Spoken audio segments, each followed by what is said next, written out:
Welcome back to Beyond the Hyphen, where we explore the crossroads of politics, diplomacy, and global affairs. In this episode, we're joined by Maryland State Delegate Dr. Chao Wu, a dedicated representative, educator, and experienced data scientist. From serving as the first Asian American chair of the Howard County Board of Education to now representing District 9A in the Maryland General Assembly, Delegate Wu brings a rare blend of technical expertise and public service experience. Today, we'll dive into how data, technology, and STEM are shaping local governance, and why bridging these worlds matters now more than ever.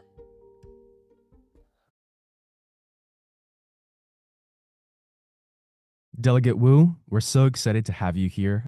We are really appreciative of your time being here with us today. Thank you very much, Mark, for bringing me forward. Yeah, thank you, Delegate Wu. I'm so excited to dive into the work and discuss the experiences that you've had. To start us off, you have a very unique, strong background in engineering and data science. My first question is, what first inspired you to split up your time and dedication and get involved into public service and eventually run for elected office? Sure. Thank you, Mark, for asking that question. Sometimes I ask myself, and the people ask me, right, as the first generation immigrants, why you get involved in politics? I think one reason is I was thinking about when my kids grow up, people who born here and grow up in the community, and what can I do to support them? So when my daughter began to attend public school, I don't see any board member from Asian American community. I said, okay, since we care about education a lot, why we're not trying to come out to serve the community as a school board member? Sometimes that kind of perspective from Asian American families, I believe, will help the whole community. And as myself, as an immigrant and engineers, I feel my voice can provide some weight or I would say, some priority in terms of how other people see the education system, especially when I grew up. I actually was educated in China, Singapore, and the United States of America. I feel my perspective kind of very unique in terms compared to many other board members. That's the reason I decided to put myself forward and decided to run for school board in 2018. And eventually, with the strong support from the community, actually I won the election. So after getting involved, I feel it's so important to really share that perspective with other board members because not everyone sees the same scene from different angles, right? And they would love to hear your feedback and hear your perspective to understand the complexity of the issue. And I think that's the angle I would try to provide. The reason I get involved is really I want to see representation as well. And I want to see STEM education. I want to see my kids feel proud of myself getting involved with the public affairs. Yes. And I think it's super interesting when you talked about understanding the complexity of our issues that we face in society today, whether you're Asian American, African American, Hispanic American, whatever, we all face many similar issues. And let's go back onto your profile. You mentioned how you're proud of your STEM background. It's always interesting to see how technical problem solving, that mindset, can really influence the way you act as a leader, right?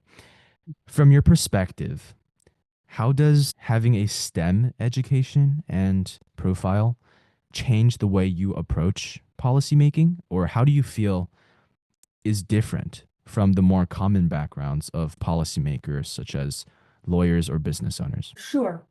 I think with STEM background, I'm a little more analytical in terms of trying to approach problems. I'm not really, sensational or I would say, I don't know what the right word, or kind of just sentimental or the other words, right? Just I look at the issue more objectively, right? I want to see how the numbers will look like, and I would like to run the numbers. I would say For example, when we look at the budget issue, right? I say, okay, what exactly we're trying to close the gap, right? How can we achieve that? And for different point of view, say, what's the number from either side, right? So that's always I try to say, what's the number looks like, right? I will not like say, people ask me questions. I always try to be really conservative in terms of answer all the people's questions, unless I know the answer very precisely or clear, right? I will not give people a definite answer unless I know the answer, right? That's always how I keep the number in mind, and because a lot of times that's matters, right? When you tell people something, you want to back up with facts, right? And so with the STEM background or engineer background, and that's always in our mind is you want to really when you say 1+1 = 2, and you want to say, okay, that's true, right? You're not trying to work it out, say, oh, sometimes equals 3. That will never happen, right? You're engineer. And that's the same mindset. Like when people ask me questions, I want to be really confident my answer is correct and factual. So then when I approach the problem in that mindset, I think I always keep all the numbers in my mind. I want to know the context. I try my best to really answer with the full confidentiality and full confidence. And then the other point I would say is the complexity of any issues. And I think the other advantage with STEM background is you can think about the issues we're having is like sometimes when we make decisions, it's a complex system, and then there's no way you can just use one answer to answer all Yeah. the or solve all the problem, right? Like for example, if we said we have a deficit, right? How can we do? What can we do? First, we need to think about okay, what's your objective, right? If your objective is balance the budget, so you may think about okay, I may need to cut some spending, right? And then when you think about there's some priority I want to preserve, then you say, okay, what should we do? We might need to raise some revenue, right? So Mm. there's no one like just single answer you can address one issue because our system big enough, and you have to think about okay, for some issue you need to address in this approach. For some other issue, in order to find a solution, you need to address from the other angle, right? So that's kind of complexity here because we are dealing with a huge complex system, and in terms of social or economic, every issue we're facing. Then the other side, I would say, and when you talk with others, right, and with a STEM background, people ask you, and they trust you a good number. So you really need to think about that angle. You want to keep that in your mind, right? You want to answer a question with confidence, and then when they ask you, you can provide that, and then eventually they trust you on that. And because every person, decision maker, thinking problem from different angles, and you need to understand other people. Sometimes when they make decisions, it's not like your approach you are thinking, right? They are not thinking about 1+1 = 2. They may think about the issue from, say, I feel that should be the answer, right? It's not because they think that's the correct answer. It's that they feel that should be the answer, right? So you need to really work with all the stakeholders, try to really explain something from their perspective, and then you get support from others. Yeah, yeah. A lot of people operate on gut instinct. And I think when you have STEM training, it's not intuitive to listen to your gut. It's more, listen to what you've been taught to do, how to analyze certain issues. And we've definitely seen an upward trend in the number of STEM profiles when it comes to the policymaking space, right? Either in the state level or the federal level. Now, turning to another vital sector, education. You made history, as you mentioned earlier, the first Asian American chair of the Howard County Board of Education. As someone who led the community during a time of constant shifting demographics and growing diversity, what role did cultural understanding play in your decision making? Were there moments when your perspective as an AAPI leader or a champion for STEM help you formulate work plans or even assist your coworkers in certain areas? Sure. So I think that's a great question, Mark. So I think I never be extreme. I always reasoning with the people with a reasonable and assumption and a reasonable answer, right? I think, as you said earlier, so when people ask me questions, right, I always think about feasibility. I want to look at the number, right? I'm not using gut feelings. So that's not the way how I function because gut feelings is good to really for some time, but in general, that's not the way we do business, right? If you think about it, for example, a school system, it's one time you serve our student. The other time, you need to think about the budget perspective. You need to make the number works, right? When we talk about the budget, it's a $1 billion business, right? Then any change you will impact a lot of students, faculty, and the parents and the community members. So that perspective sometimes is hard to be quantified, right? Because when people come to testify in board meetings, some will provide some numbers, right? Some others may just say some feelings, how they feel, how they mistreated. And sometimes when we look about some issues, maybe not exactly what they describe, but people can always justify their feeling, right? So how do you deal with that things, which is not really it's like numerical values, right? It's not a, or that come back to 1 + 1 = 2. It's a feeling. So it's a difficult kind. So for me, I think I learned how to cope with that situation. And I think sometimes you have to listen to others and put your shoes, like your feet under other people's shoes, right? And then see why they're feeling that way. And maybe there's some solution, right? Maybe sometimes no, but we can find other mitigation method. One, I think one thing I never mentioned is actually during my 4 years on school board, I saw 3 board members cried, right? So I never cried, right? Even sometimes I feel it's a very challenging decision I have to make, but I never cried. I think I tried my best, and under that circumstances, that cost me my vote based on my judgment. So I have no regret that.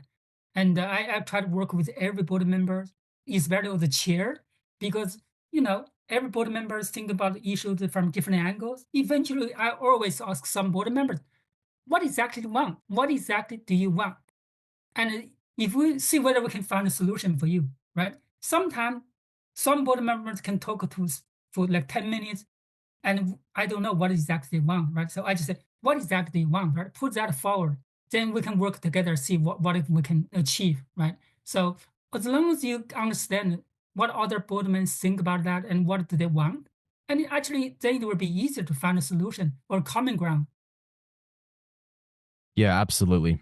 And as time progresses, whether we like it or not, there's this inevitable growth, expansion in the number of demands that people have, right? When it comes to education, especially. From your vantage point, now in the General Assembly, having served north of 2 years, what do you see as some of the biggest material issues facing Maryland's education system? I think the challenge we are seeing is the performance issue, right? So and discipline issue. There's a lacking advancement in terms of performance improvement, and we put a lot of investment into teachers, in our students, in school system, but our performance did not go as much as we expect. That's one part, right? Now the other issue, like discipline and some other issues. One example with the social media come up, right? There's so much distractions, and then how do we can help our students in their mental health issue, right? In their academic issue, and in terms of how they have that self discipline and self motivation to be successful when they grow up. I think as long as we can address that 3 issues, we actually have no issue in terms of student performance and other issues. It's really how can we connect our students, their work in school and their work at home and their work in the community. And if we, school system, the families and the community can really work together, I feel that part will be addressed easily. So the challenge is, we have very diverse society, right? And it's difficult to really get these 3 parts work together sometimes.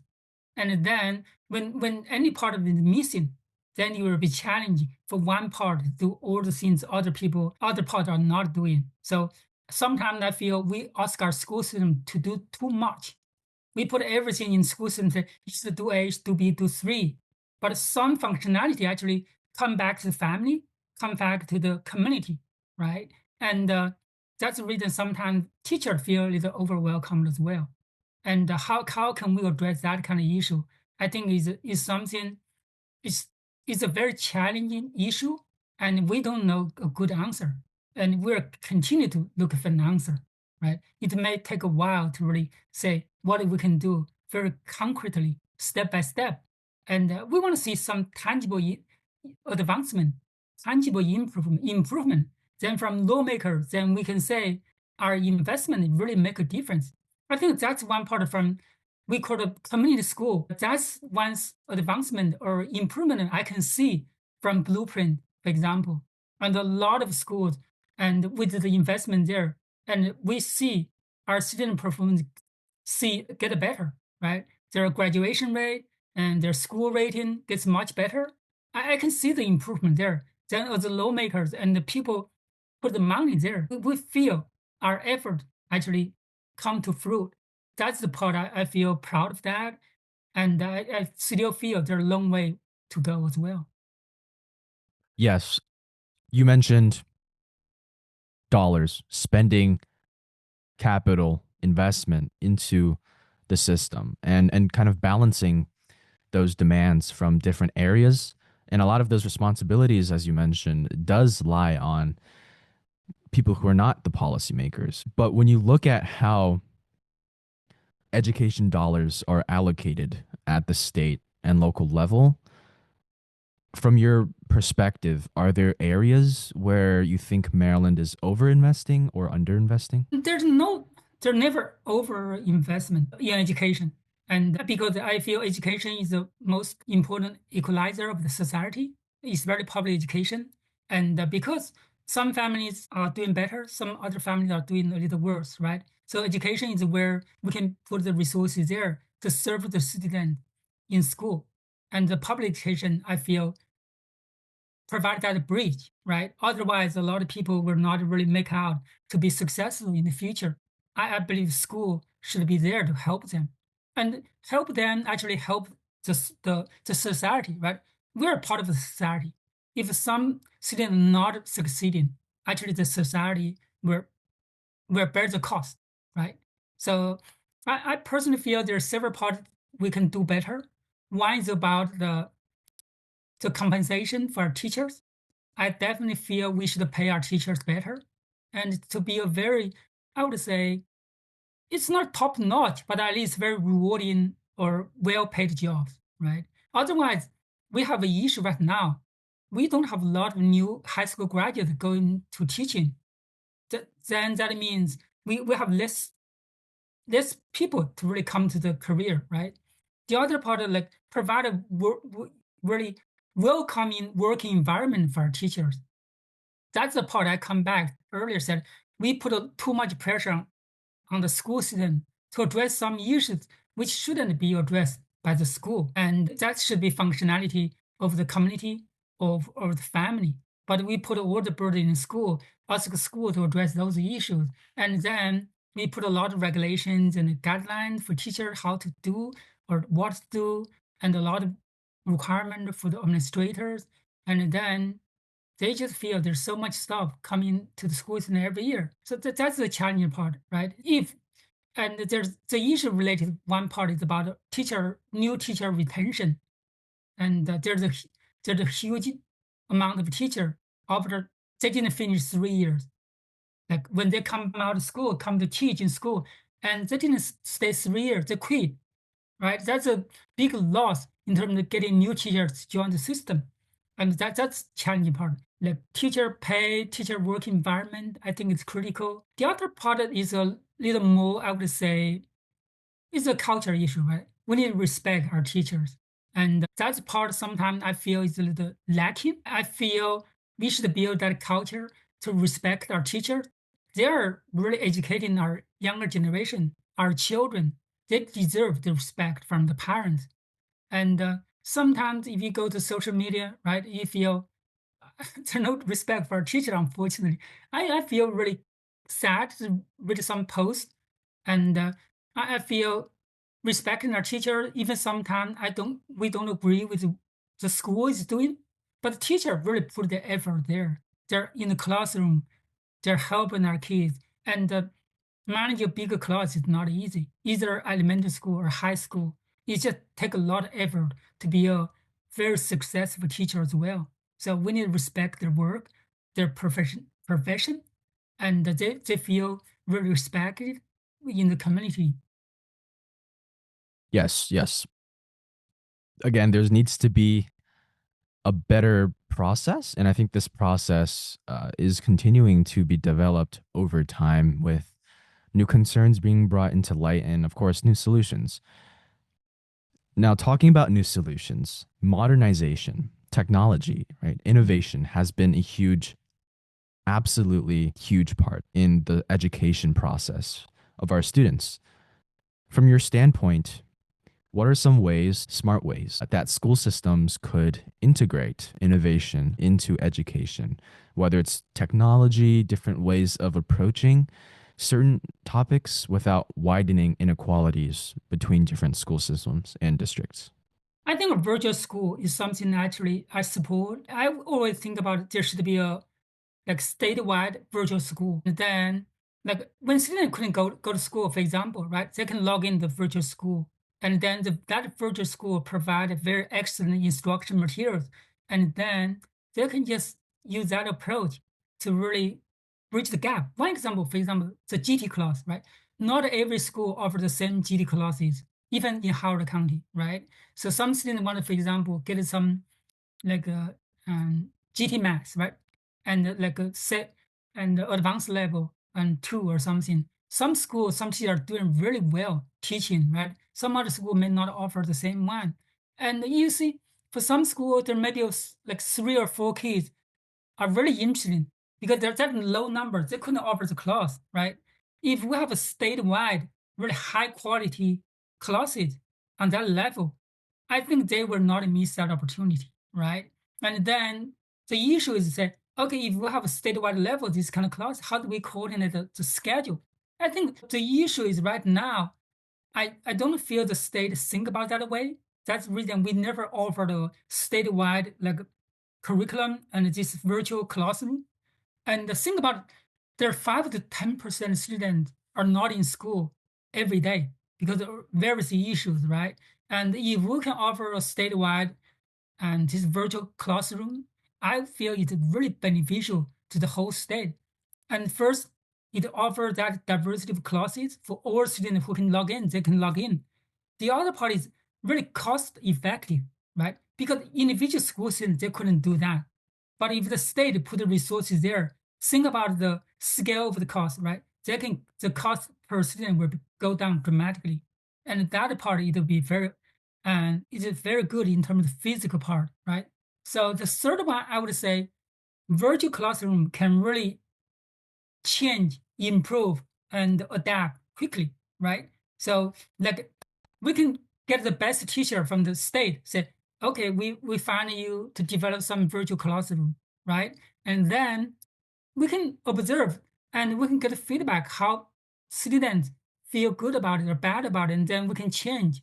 I think that way it's really you have bigger platform offered to a much more audience, and then I feel both the state and the student will really can really benefit from that. I'm really will continue proposing and supporting such a statewide virtual school on that. So, at the state level, I know you talked about this from a standpoint from a more state, one size fits all approach, as school systems independently will be very hard to develop a new system that's different from all of their surrounding districts. I'm curious, what do you think state policymakers in the General Assembly can do to better address disparities or prevent them?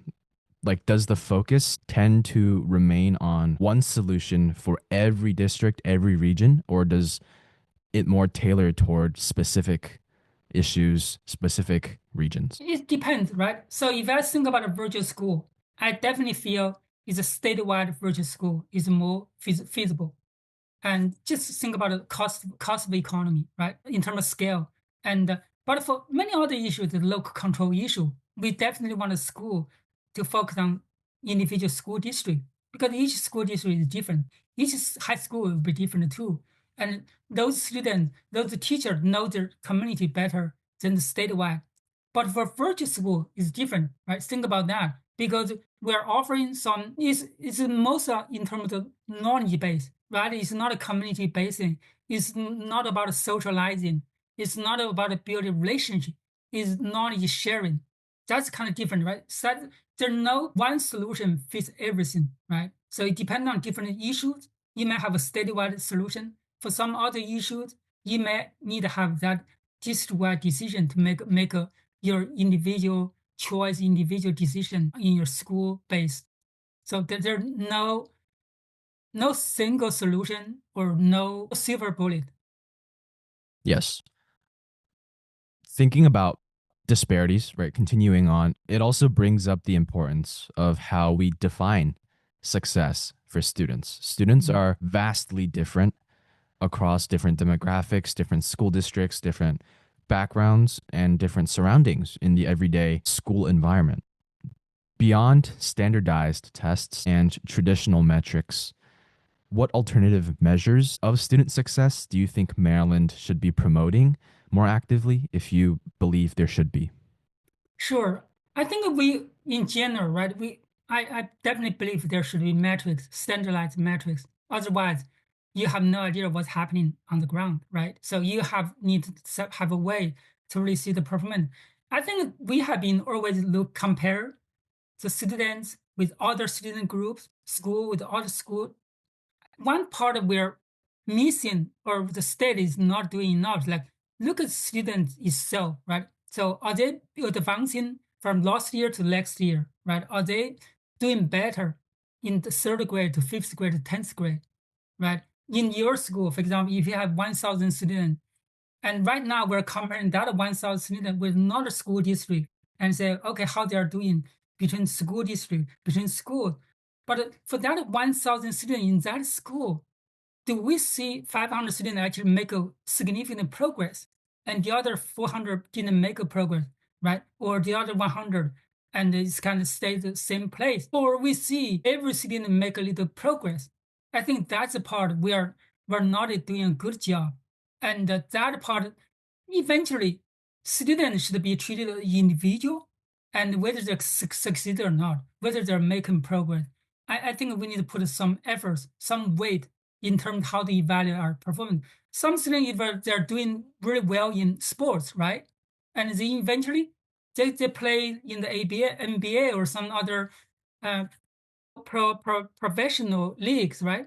They're still doing really great. Even they probably academically, they don't get all the A's, right? But that's a success, right? I want to see the student growth year by year. I think that's the part. It's not easy to see how we evaluate that, but there's still ways we can do it. I feel we're missing that part. And because you're not in general, we shouldn't like really compare one student with another student. Instead, say, okay, is this student making progress? Will he achieve his potential after graduation from high school? I think that part we need to find a way to put in our metric system when we evaluate school performance. Yeah, now taking it back to the policymaking process, because that's where it all starts. When it comes to developing metrics, developing solutions toward tackling the gaps between students and innovation comes into play. Developing new strategies often requires collaboration among unlikely sectors. In your experience or perspective, what are some ways state or local governments could collaborate more effectively with the private sector or universities, such as HCC Jumpstart, to spark more innovation, cross educational involvement, particularly in workforce and job readiness? I think that there, like, if we take Howard County example, I think we did a great job, right? We work with HCC closely, and the HCC had been great advocate and support for Howard County public school system. Their jump starts and some many other programs had been, I would say, a great success, right? But every county is different, and then the need for career and I call it either CTE, right, or college readiness are a little different, right? So because you never get the same, I would say, the same requirement for every school system, right? Each school system different, and demographically, socially, economically are different. So I think the issue we're facing, the expectation, right? What's our expectation for high for example, right? So what's their own expectation? What is the society expectation? Or the policymaker? What's a reasonable expectation to say the school is successful? It's sort of challenging in terms of define that expectation, right? And how to quantify that. And then how do we put the money and support behind that to achieve that expectation? If we put the expectation too high, we will fail, right? So that's the reason I remember during one discussion when the superintendent talked about 100% graduation rate. I said that's wrong. That's not realistic. You're not able to achieve 100% graduation rate because there will be a few students who dropped out without any reason, right? Or unfortunately, maybe because they committed a crime or doing something else. You just couldn't set 100% of their graduation rate. Because if you get 95% graduation rate, you may spend like 90% of energy. But if you want to really say you want to get that 10% graduate, 5 extra graduation percent, you probably need double, triple your effort. But you have limited resources, right? Even you put it triple effort, you probably still will not achieve 100%. And that's the expectation. How do we set the right expectation and put the resources properly, right? Because you always have a very diverse needs, and you just don't want to put all the resources in one side and you forget the other side. And because the spectrum is wide, right? Every spectrum needs the support. And how do we do that? You have to set a reasonable expectation for different needs and then balance the budget, balance the support, right? So I personally always say, what's our expectation if we want to do something? And even with the machine learning engineer, right, scientist, when we design algorithm, if you tell me you achieve 100% accuracy and precision, I have a little doubt in terms of how you design the algorithm. I just said that's too good to be true. The same, like if we said we want to achieve 100% graduation rate for high school, or every school will get a triple or 5+ school, there's like numerical school system for each school, right? And then we know like there have been challenges, right? Then you tell me you can achieve that. I kind of just put a natural doubt there because everything takes time to see improvement and see the effort. And if we set an unreasonable expectation, we overpromise, and people will get disappointed. Instead, I will come back to the idea earlier about tangible improvement, gradual improvement, right? I want to see you can tell me step by step what improvement you can see. And through that way, we can evaluate your approach. We can evaluate the effectiveness of your program. And that's how I see problem and the more pragmatic approach to look at issues to find a solution. Yes, absolutely. Building these systems is so important for the future. And I want to zoom in on your background, Delegate Wu. You've been a champion and a trailblazer for AAPI specific representation and advocacy. I want to narrow down on education in the specific underrepresented minority groups, such as AAPI. How do you see education playing a role in empowering the next generation of AAPI leaders or minority leaders? And what changes do you want to see in the younger generation as they continue to grow and step into leadership roles, maybe in public policy or leadership or elected office? Thank you, Mark. I think the significant issue we're facing for AAPI community, either in school or in the community, is sometimes there's a misconception and or the disconnect in terms of how we see the API community. First, API community is very diverse as well, right? And just very diverse, right? And then there's like first generation, there are second generation, there are many generations who have been in the country for a long time. And then the other, we don't have a lot of API community leaders, politicians, policymakers. That's the reality, right? And then the younger generation don't see that very much either. I remember I was almost the first school board member and actually mobilized the community to come to vote, right? So in the past, the very people, parents that come to vote, even they have the right to vote, they usually don't vote, right? So we said, okay, what can we change that? So actually have a AAPI candidate in the ballot, right? They can relate, they can see their own representation. They feel the same, or they can hear the message. They feel strongly about it, and then they come out and vote. And I think since my election successful election on school board, we see AAPI voting rate almost doubled. So I feel really proud of that. I think we definitely changed the landscape dramatically in Howard County. And for the younger generation, I always think about like just do your like don't be afraid, right? So we like the society and the community, the teachers, and all like the parents, everyone support you and they want to really help you to grow, right? And sometimes the issue is when you don't get exposure in public policy and politics, you don't know what to do, right? Because you don't see really related to you, right? And you don't feel motivated. So I think for AAPI community, right, or students, it's really say pick something you feel strongly about it and just advocate for that. And gradually, everyone's smart enough to know what to do, right? It's really the first step. Don't be afraid. And there's nothing to lose, right? As a young students, and there's nothing to lose. I think everybody will help you, support you. Sometimes maybe a little challenging, but you will grow, you will learn, and can be a leader.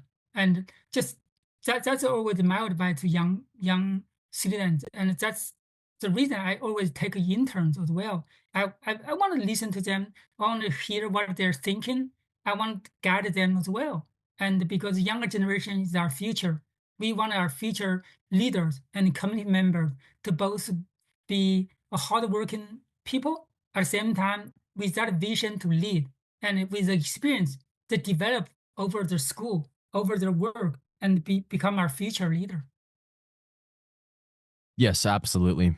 It's like a pipeline almost feeding into our young leaders, no matter what background you're from, just having that mindset of I can be a leader is so important. And I think how you put it is perfect.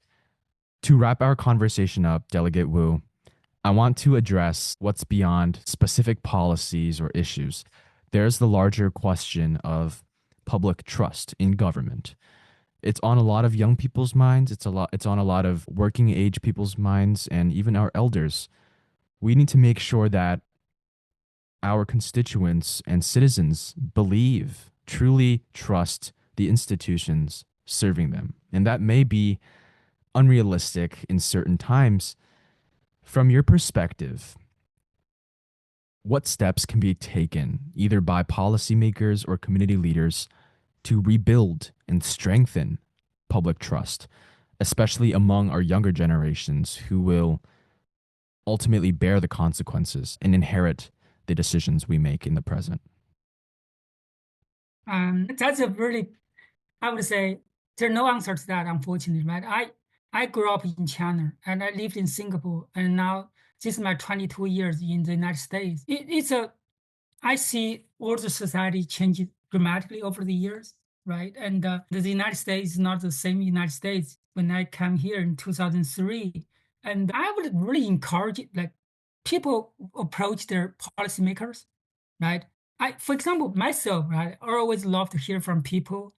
Even I couldn't offer a solution, I don't know the answer, but I love to hear you and see what I can do. So, like, hold your elected officials, right, either school board member or delegate or governor, right, accountable. Ask them questions, and then as more and more people pay attention to what our government is doing, I think then they will be more aware what their action can lead to, right? Sometimes legislators really don't think about the complexity of certain actions because sometimes the advocacy group got the most attention to our legislators, right? They come to talk to legislators, they come to meet us, they talk to us, and then we hear what they want to prioritize. And then that's only small section of the society. And then sometimes we reach out to our voters or voters come to us. In most cases, it's really during election year. But out of the election, we still really welcome the feedback. For example, myself and Delegate Ziegler actually have a monthly meet and greet in the community. We go to different cities. We hold like coffee hours every month. And we want to really get a direct feedback from our constituents, right? Maybe we don't have a solution, but I want to hear that. Next time when the issue arises, we know, right? There are concern there. Or we propose the legislations, propose ideas for legislations in the future. And that way, we are not losing touch with the general public. We are aware of what's happening. That's the best way to keep the government in check, right? We are here to working for the people. We're not trying to create a silo politics for politics.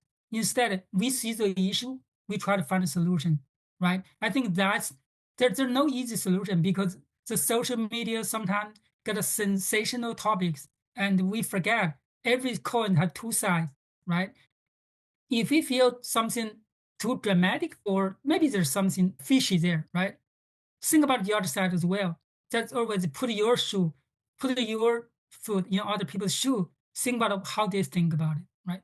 I think always have that mindset will help us. We're not go to the extreme. Instead, we're focusing on in the mid. For me, I would want to focus in the middle because that's the majority of the people in the state, and there will be always extreme right, extreme left, right? But we are trying to serve the majority of the people, and then that's our constituents, and we want to make sure Maryland continue to be one of the best states in the United States. Yes, engaging between constituents and elected officials is so important and it is often overlooked. It may seem obvious that it's important or significant, but it's easier said than done for elected officials to put themselves out there and really spend a lot of time in the shoes of their constituents. Delegate Yes. Wu, thank you so much for sharing your insights with us today. It's been incredibly valuable to hear your perspectives from the role of data and STEM in policymaking to the evolving challenges and opportunities in education. We really appreciate you taking the time to be part of this conversation, and we're excited to see the continued impact of your work in Maryland. Thank you very much, Mark. It's very nice to talk to you. That wraps up this episode of Beyond the Hyphen. I hope today's conversation with Delegate Chao Wu of Maryland left you thinking about how so many different sectors can intersect with public service and why bridging these fields is so crucial for the future of governance in our society. As always, thank you for tuning in. If you enjoyed this episode, be sure to follow us for more deep dives at the intersection of politics, diplomacy, and global affairs. Until next time, I'm Mark Lee, and see you on the next one.